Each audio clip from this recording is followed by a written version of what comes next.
श्री किशोर चंद्र जेना देवस्नान पूर्णिमा अवसर में भक्ति कविताटीए पठन करुछि। नमस्कार। बसिछि कालिया रजा।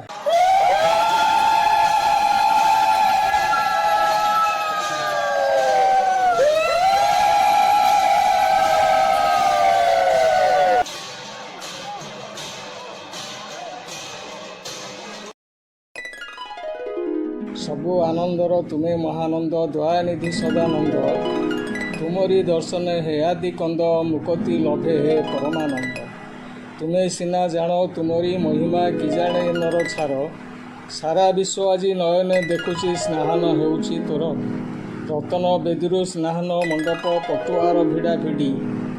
सेवक आणती तोते दुलुकाई आकाश पड़ुची छिड़ी स्वर्ग मरत पाताल लोकरू सभिए अछंती चाही दर्शन करिवे तो श्रीमुख को चाहिए त्रिलोक साई भाई भौणी को संगरे धरिण स्नान करिवो जिए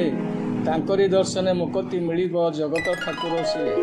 बरसके थरे स्नान मंडपरे बसिछि कालिया रजा